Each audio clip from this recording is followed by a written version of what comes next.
You're going to have a good show. You are going to have a good show. You're going to... What? Ah! Shalom! Eliyokim Cohen. Jews News Briefs, May 18th, 2011. The Hebrew date is the 14th of Iyar, which holds very important significance for us. It's Pesach Sheni. For all the Jews in the times of the temple that were impure the first go-around, they now have a second chance to bring the Pesach offering. As usual, we're here from the Jews News World headquarters, which is the penthouse floor of a very large and very prestigious building, not my living room, as some might think. Our today's sponsor is biggerbidder.com, 2Gs2Ds.com. It's an auction site. Anything you bid on and you don't win, that money that you spent on the bids can actually be used to purchase items, so you really have nothing to lose. And as you can expect, I'm here with my puke bag in case any of the news today gets a little out of control, which it often tends to do in the Jewish world. So as usual, let's start with some Jewish history. Today, the Jews of Worms, Germany were massacred by the Crusaders. Their survivors actually hid in the bishop's palace for a week. After that week, they were either murdered or forcibly baptized. This was in 1096.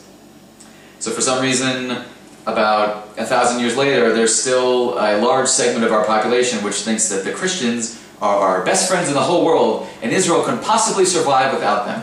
Where we get this absolutely insane notion from is beyond me. From the same cult that spends billions of dollars a year trying to convert our people. I will never understand that. I really wish the Jews would wake up. Moving right along. Can't go a day without posting something like this. The United States administration is hosting King Abdullah from Jordan. Abdullah? I mean, I know what the medulla oblongata is. Whatever his name is, who cares? It's irrelevant. Alright, so Obama's hosting him, and he gave one of his, patented, idiotic quotes. Here's what it is.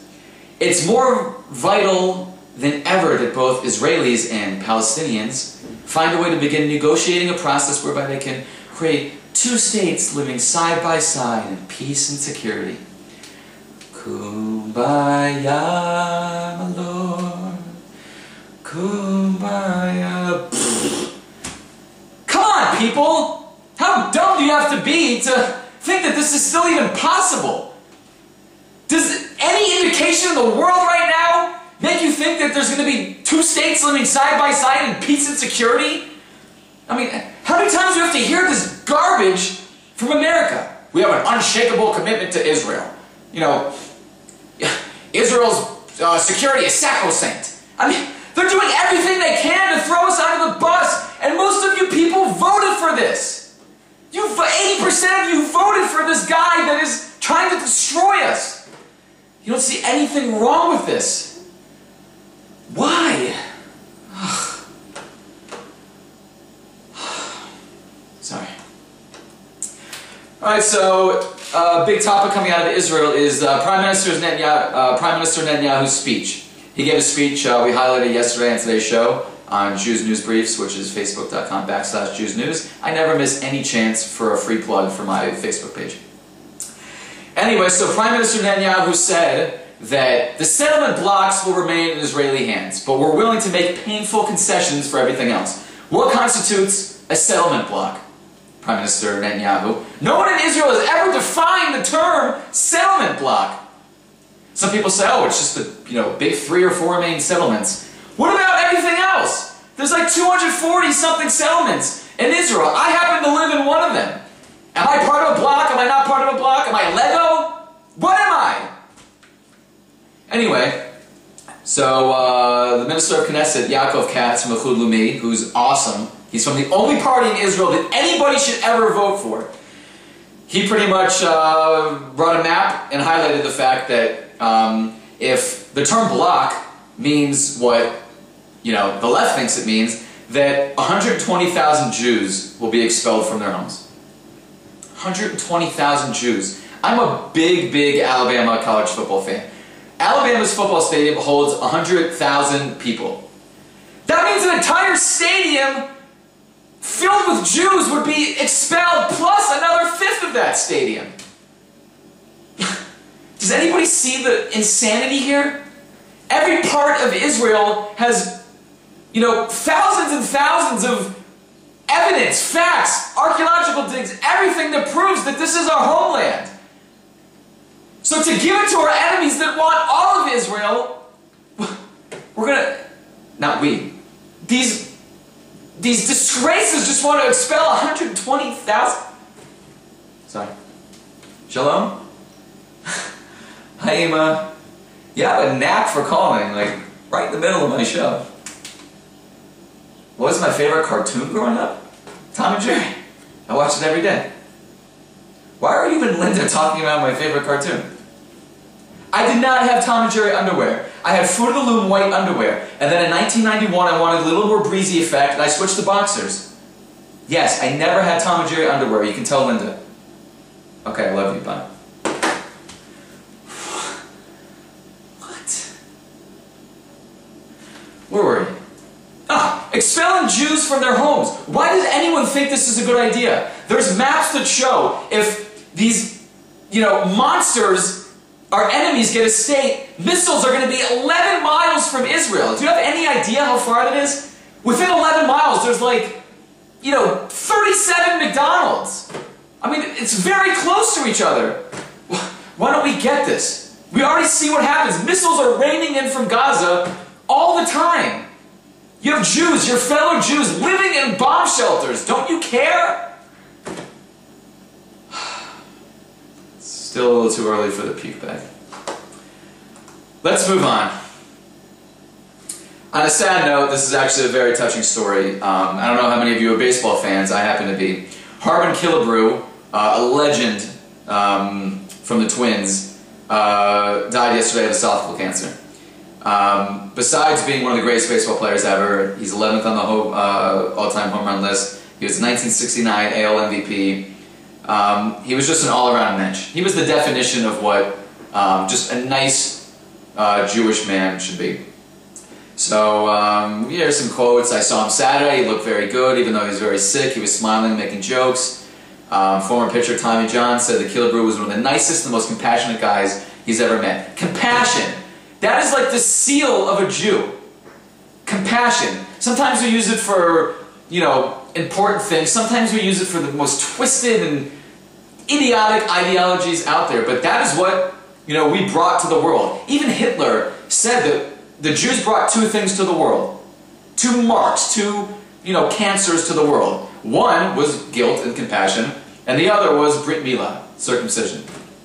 So the sad part for me about him passing away is, you see what an athlete was supposed to be. You see what these role models, he wasn't religious, but just, he embodied something that the Torah stands for. Unlike these disgusting, pathetic athletes, that sit out games because of money, that don't sign autographs, that, rape women, and they're just a constant, mark on society.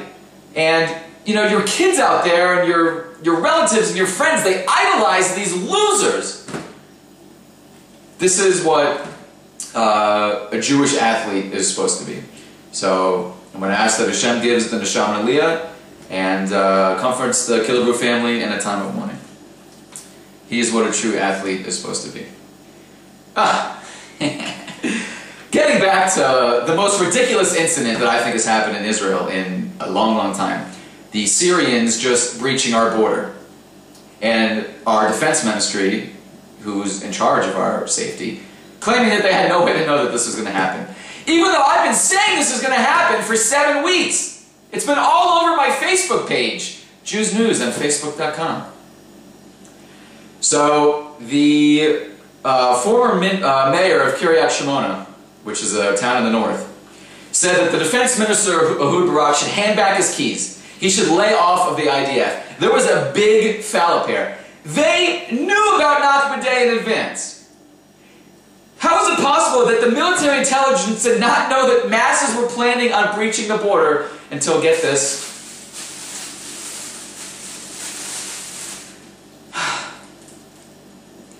when our enemies publicly organized buses for these people?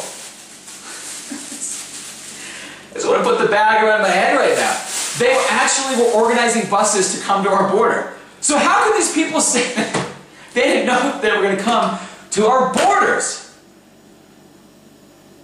So like he says, instead of having hundreds of soldiers and thousands of landmines, there were 2 lousy jeeps and a few reservists. This is just a disgrace. This is just an absolute shame and embarrassment to the Jewish people. The Syrians came into our country through a chain-link fence and planted their flag in a village that we have sovereignty over. That is just a disgrace. Speaking of these flowers, my makeup and stylist, Debbie, who thankfully got me prepared for today's show looking somewhat respectable, thought that it might be nice, instead of just having my laptop, that we had a little flower arrangement, you know, that would be nice for our female and homosexual audience members. So I'd like to thank Debbie for that nice idea, and I hope that our audience members appreciate that. Moving right along, the Supreme Court is now saying that Messianic Jews are able to make Aliyah to Israel. You know, my sister and I went to LA a few years ago, and on the plane, there was this girl that was sick, so we had to make an emergency landing in Colorado Springs. So she got marched off the plane. She looked very ill. She was on a 17-day heroin binge. She was there with her rocker boyfriend, and as she's walking off the plane, you know, everyone's glaring at her. It was like this walk of shame. This is what these Supreme Court people need to be subjected to for making the stupidest decisions of all time. They should be marched down the street, you know, be pelted with vegetables, tomato, anything, to let them know that we don't stand for this nonsense. These people try and convert Jews. They spend billions of dollars. They stand at bus stations. They hand out pamphlets. It's disgusting. It's absolutely disgusting that the Supreme Court would do this. So a 92-year-old woman was interviewed on Nakba Day, and she was asked, you know, what Nakba Day means to her. And she said it's a day of mourning for her. And she remembers the glory days when her father used to tell her about, you know, the massacre and the rape of the Jews in Hebron. Well, this happened in 1929. And her exact words were, "And massacre the Jews with your own hands." Notice how she didn't say Israelis. She said Jews. So for you morons out there that think that if Israel wasn't here, the world would just come up and give us a big hug, do you know anything about Jewish history? Has that ever happened in the history of the world? It has nothing to do with Israel. It's Jews. For you Jews living in Idaho, you're who she's talking about.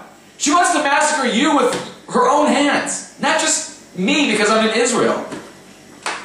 You guys should get this. And speaking of Americans, I just want to let you know that Iran is building secret military installations in Venezuela, which means that every city in America will be well in missile range of Iranian missiles. So you might want to smarten up and realize that Iran is a big, big problem. It's not just stuff that the right wing just, you know, blows steam on. Here's a little Did You Know section. Did you know that Billy Joel is Jewish? I'm not talking like, you know, Jewish father or Jewish grand. Billy Joel is 100% Jewish. Jewish father and Jewish mother. The piano man is Jewish. Alright, so let's read a few comments about yesterday's show and then we'll wrap this up. And please, you can put your comments under the YouTube setting or send it to me on Jews News. I'll be happy to read them on the air. Hey, I'd just like to thank you for making this show to keep us updated with the real news. I look forward to these briefs. Thank you for all your hard work. Let's see, someone wrote, yesterday's show was the best 15 minutes of my life. That came from Eliyokim in Israel. What a coincidence. He has my same exact name. He loved the show. So anyway, I hope that this show is a little eye-opener of truth. That's all this show is supposed to be. All of my ranting and raving is supposed to let you guys know that there is a basic truth in the world out there, and it's being blatantly ignored by mass media. So I'm going to make sure that I ram it down everyone's throat every single day.